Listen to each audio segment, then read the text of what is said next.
a world-famous law firm who charged $2,000 per hour used AI to support a legal case, but ended up being challenged by a judge because the legal citations weren't real. And the worrying part, the output looked perfect. It was structured properly, written professionally, and delivered with total confidence, which means if you're reading it quickly, you probably wouldn't even question it. And that's exactly the problem, because this isn't just happening to law firms, it's happening to marketing businesses, content, and other businesses every single day. So in this episode, we're going to break down exactly what happened, why AI behaves like this, and how to use it properly without putting your business at risk. Welcome back to the Marketing Podcast for Local Businesses, the show that gives you practical, proven marketing advice to help you grow your business right here in the UK. My name's Adam. I'm a best-selling Amazon published author, an AI enthusiast and presenter, a founder of www.websitedesigners.london. We've helped businesses generate tens of millions of pounds online through smarter design and marketing. And my name's Josh. I'm the founder of ImproveMySearchRanking.com, a specialist SEO and AI search agency based in South London. And we're a 3-time award winner at the UK Search Awards. Over the past 10 years or so, we've worked with more than 1,000 businesses, helping them generate well over £200 million in sales. Brilliant. Let's break down this case that I read at first in the Financial Times about this law firm who charged $2,000 per hour, but ended up presenting a legal case with fabricated legal citations to a judge. So they are global. In fact, I mean, it's been widely reported, so there's no kind of harm in actually naming them. They're an elite law firm called Sullivan and Cromwell, and they did admit to this, the use of this AI hallucinated document, but they are a global, reputable law firm, and they are infamous for representing a lot of high-profile cases, such as I believe the FTC case, the kind of crypto company that went under, and other FTX, not FTC, bankruptcy liquidation. So ultimately, they used AI to assist in their legal research and drafting, and the output of what they presented included case citations, legal precedent, and their supporting argument. And everything really appeared properly formatted. It was professional. It looked professional, structured correctly, and stylistically, it was consistent with what a real legal report consists of.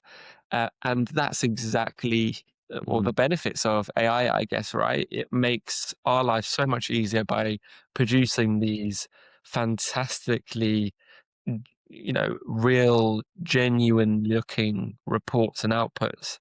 It mimics expert level output extremely well. Exactly. So as you alluded to, the issue wasn't how it looked or the quality of the writing. It was, of course, the fabrication of this information that was completely false and tried to be used in a situation where there's such high stakes and it's obviously illegal to lie in these kind of scenarios. So the AI hallucinated and invented cases. Now, I'm not a lawyer. I don't really understand what a case is. I believe it is where in the past there was a case, an example similar case, and it was proven to be fine or something. I think that's along the lines of what it is. And they use the kind of that precedent, the outcome of that particular case. Exactly. Okay, cool. Yeah, so the cases were made up. The legal references that they fabricated or hallucinated could not be verified, and therefore the judge identified inconsistencies and the case failed. Yeah. And specifically, well, the head of the law firm's restructuring practice, because it was a restructuring case, actually apologized in a formal letter to the New York federal judge, admitting the mistakes and admitting that they misquoted US bankruptcy code and citing cases um, incorrectly Mm, in the court case. yeah. So they issued the apology. Um, it was wild. I mean, it is wild even. And this isn't a small time case. This is a small time lawyer or law firm. Um, this there must be due process that would have followed in order to land on the judge's desk, Mm, right? You'd expect that mhm, we're we're we're discussing this. We don't know the facts here, but you'd expect that would have gone through a number of professionals before it was submitted. So either I guess the review was rushed, maybe, or um, trust in the AI output was just too high. mm, Um, uh, the system, I guess, the process failed here is what mm, we're trying to mm, outline, right? The process of reviewing, checking, mm, and the human in the mm. loop was missing Yeah, there. precisely. Yeah, that's what I was going to say. Was there a human to check anything along this process? Maybe there was supposed to be one, and that person didn't do their job. Maybe. So this translates also to the business world, of course. And if you think instead of legal citation, what about the statistics you use in your marketing, the claims you have in your advertisements, the strategy that AI advises you as a business owner? We need to make sure you're not falling for the same hallucinations on your side. AI often produces an output that looks very credible, sounds very authoritative, but it's not always true, as we've just kind of mentioned in this case here. AI hallucinates a lot. We need to double check things. Absolutely. So people have talked about human in the loop. I've mentioned it a couple of months ago across my social media, and sometimes abbreviated to HITL, human in the loop. What does it actually mean? Well, e essentially, it's human oversight embedded into your AI workflow. So it's not just checking at the end, it's checking throughout the multiple stages. Check your prompt, check the output, check the decision that you're using. If you're using AI to make a decision for you or help you make a decision, check the whole.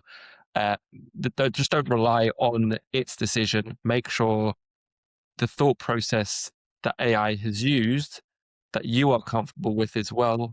And there are different levels of human in the loop, right? You can have a quick review. You can go more in depth by fact checking key claims, or you can go even more in depth than that and fully validate every single source before you go ahead and use any statistics or information as well. So how important is the human in this human in the loop is one thing is coming to my mind, because For sure. if you are somebody who's not detail orientated, or you're just trying to rush things, so I suppose the human in the loop may not even help in that situation. You need somebody who is actually going to check properly, rather than, because I'm sure that law firm, they must have had somebody whose job it was to review each of those citations, and they obviously failed in that regard. So maybe there needs to also be a human checking the human in the loop to make sure. And, ultimately, some people, whenever I presented a few times on AI, and a couple of some of the questions I get was, um, you get the skeptics, Mhm, right? And it's always like, oh, AI makes a lot of mistakes, it hallucinates too much. We still need professionals. For me, that's whilst it's somewhat true, I do find that more often than not comes from a place of fear. mhm, Or, oh, let's not use AI, it's going to take my job. mhm, A huge advocate of AI. mhm, However, if you are not an expert on the particular topic that you're asking AI for assistance with, mhm, you need to have a human in the loop to do more in-depth analysis. mhm. If you are an expert in the field and you are just getting AI to maybe tidy things up, then you don't need to go into, you'll know immediately from looking at the output whether it's wrong or right, Mhm, and then be able to then mhm, do something about it. mhm. So I do feel like it needs a bit of a common sense approach, Mhm, right? mhm, So if we've asked it to, I don't know, produce some sort of marketing plan, mhm, specifically SEO or GEO, mhm, um, and AI said something like, "Oh, in order to appear in AI and have your website appear in AI, you need to do a cartwheel or do a roly poly, and it will happen." mhm, Right?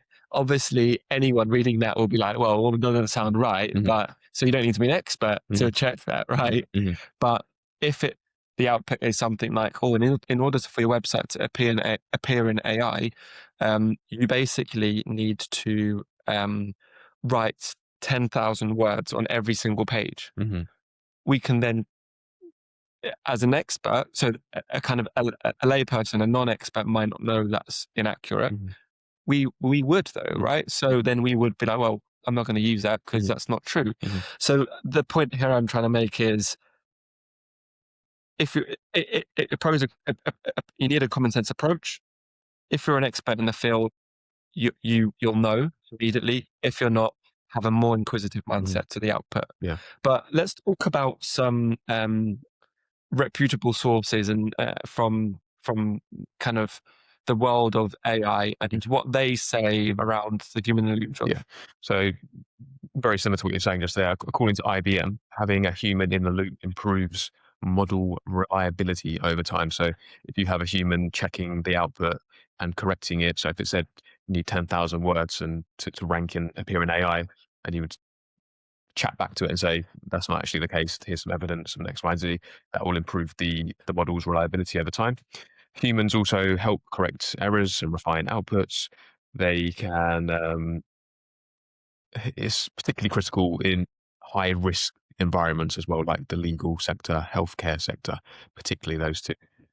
Yeah, yeah, and I'm sure that there'll probably be other sectors as well. Might get people in the comments be like, "Well, how about the sector I work in? That's also important, of course." But examples like, Yeah. yeah, Yeah. yeah, yeah. Then MIT said that AI systems can display overconfidence bias, and I'd certainly agree with that in an overconfident way as well. Yeah, oftentimes it tells you, this is the 100% the best way of doing it, and you go back to it and say, you've gone over the character limit for the meta description. How can it be possibly the best way? And it apologizes and says, "Oh, yes, you're right. Sorry. Here is the best way of doing it." And then it makes another mistake, and they certainly have an overconfidence bias. And we've seen that in the news, right? I mean, I think in a previous episode we've talked about this, but briefly we'll just quickly touch on it. There have been cases which the outcome of reliance on AI and its overconfidence has resulted in significantly worse outcomes, detrimental outcomes. People have lost their lives by listening Hmm. to Hmm. AI when they use it as a therapist to Yeah. convince them to go and take their own life, Mm. as the best outcome for dealing with whatever they were dealing with. Yeah. And from a business perspective, separately in a separate case, there have been instances where, someone's AI has convinced someone to completely quit their job, even though they had a mortgage Hmm. and Hmm. lots of expenses, Hmm. to go and pursue this billion-dollar unicorn business idea. Hmm. Whereas in reality, the business idea was completely flawed. They had no experience and it was just overinflating Hmm. and over agreeing Hmm. with the user, Hmm. which has caused then, again, financial ruin for the individual person. Yeah. So OpenAI has also said the model was optimized for fluency and coherence, not for factual accuracy. So that's a pretty big red flag when you're trying to rely on AI for real and true information. So ChatGPT, Gemini, all the LLMs, they're not really optimized for checking the truth. And I suppose at the end of the day, what is the truth as well? That can be some people's truth is different to other people's truths as well. So important to note that. So yeah, AI is not designed to know whether it's right or wrong. It's simply predicting. It's a predicting what the next word should be based on the information it's been trained on. It doesn't know what is true or false, really. Correct. Exactly that. And that's a nice segue to talking about why hallucinations happen, Why does AI get things wrong? Mm. We can talk about it in three buckets. Number one, the fact that it's the gener what it generates is based on probability. To what you just said, Josh, AI predicts the next word based on likelihood. So it's essentially just statistics. Mhm. So it based on the data it's trained on, like you just said, it then predicts what the next word should be, right? And it's not retrieving 10 blue links like Google to then give you a source for you then to go and investigate further. It's not kind of retrieving sources like in a similar way to that. It's so you've got to really check the sources when you're using it. Secondly, data gaps. If training data is incomplete, if the LLM, the large language model, is based on trained data which is incomplete or unclear, then the output's going to be incomplete or unclear Mhm. or wrong. And what will happen is it just fills the gap with the next plausible thing that it thinks it should be Mhm. in the output, I guess, right? And thirdly, completion bias. The model is trained to complete answer. It doesn't. It's not trained to say, "I don't know." Mhm. Sorry, Mhm. right? Um, so that's something just to be wary about. The whole data gap thing worries me to some degree because a lot of people believe AI is going to invent a future where it solves so many things that we're hoping to solve, for example, cancer or any kind of medical condition. But I have this thought that if AI is trained on human discovery and human data, what happens if our human data is inherently missing things that we can't even perceive or see as a human? So there might be, I don't know, a molecule or something that we haven't discovered, or a type of atom we haven't seen, or something we can't even perceive. And Hmm. if we need to know that first to solve cancer, Mm. how can AI, if AI is trained on human data in the first place, even if it's getting better and better and better, it's missing some key points that may not even exist. But that's a bit of a Yeah, side point. I guess maybe the discussion is, can AI generate new ideas? Mm, Because if it's trained on things that we already know as a human mm, race, mm, can it then come up to say, "Oh, I've discovered a new molecule that mm. humans don't know about"? Probably not. But I guess it can link subject A and subject D that haven't been linked before and come up Maybe. with ideas there. But can it invent something completely brand new? I don't think it can. Maybe not. Yeah. And that's where I think humans, that's where, as a business and as a person, you can value add Mhm. um, your service or product because you're going to be providing intellectual property, i.e., new ideas. Mm. Yeah. It's interesting. So hallucinations aren't random. They're not obvious, and they're often indistinguishable from Mm, real answers. So clearly, yeah. yeah. So you need to be very careful. You need to double check everything. You need to have a human in the loop in all scenarios to ensure what is being stated is factually correct. It's not going to get you in trouble. Often statistics are fabricated. There's studies that have been invented, have never taken place, and incorrect explanations of technical terms. So, despite the fact that your AI LLM might sound very confident, you need to be careful and check everything. Agree.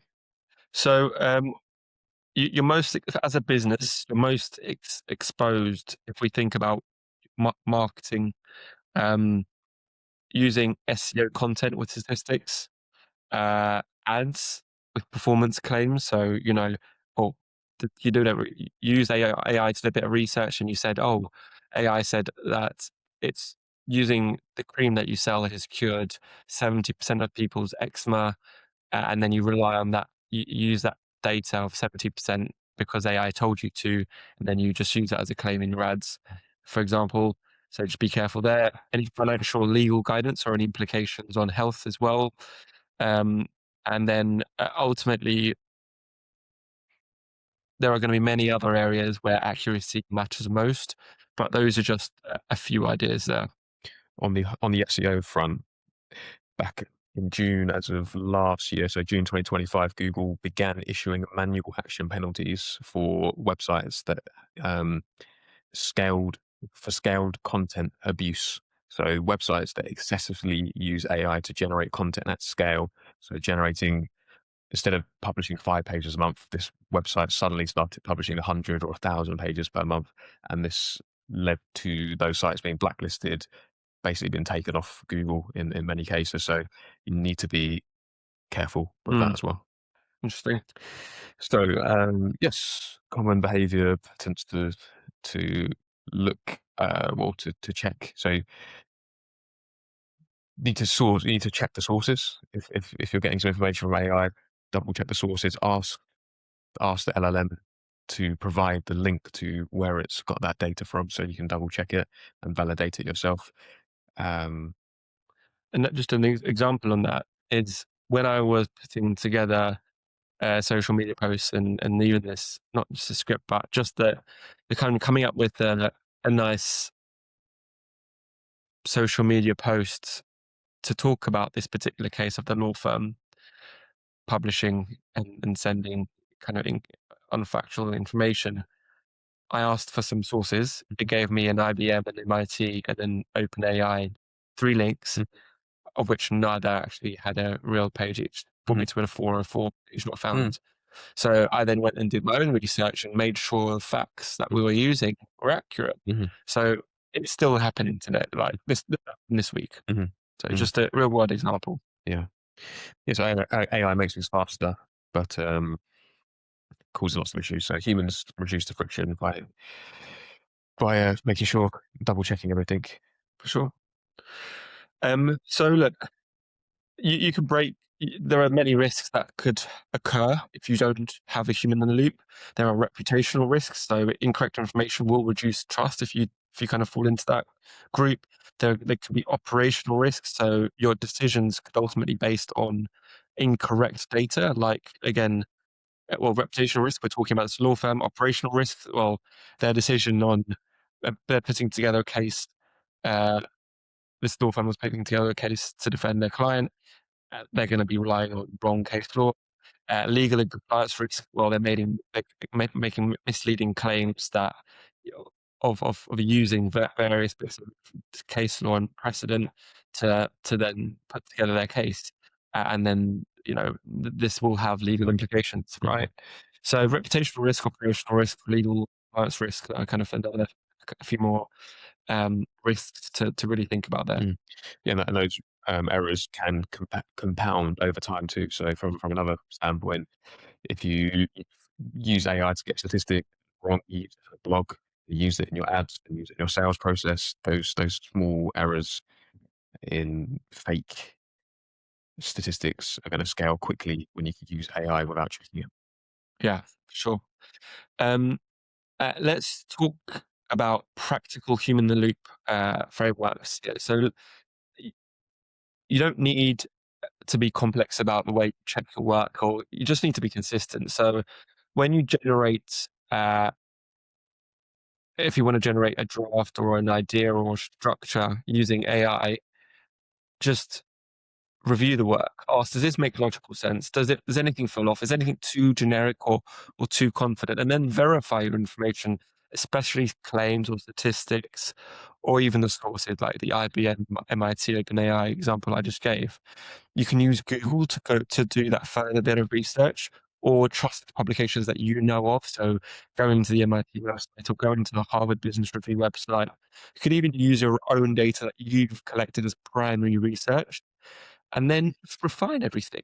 Just say, okay, now you have the real data, or you verified data, you're happy with that, you can use the output. Or if you've just got the data and you're happy with your data that you've accumulated and gathered, then add some context and add your own experience, because that will then, eh, if we think about EEAT, is it experience, Expertise, expertise, authority, authority, and trustworthy. trust. Mhm, Experience goes a long way for ranking, and be specific as well. mhm. Specificity is another great thing to add when you're refining. Yeah.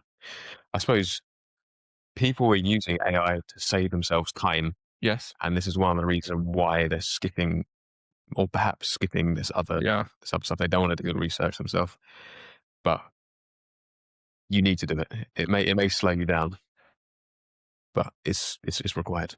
But ultimately, even I, I'd love for an experiment to be kind of conducted. I'm sure there are experiments already out there, right? It still will save you time. There's no doubt. But Pete, you're absolutely right.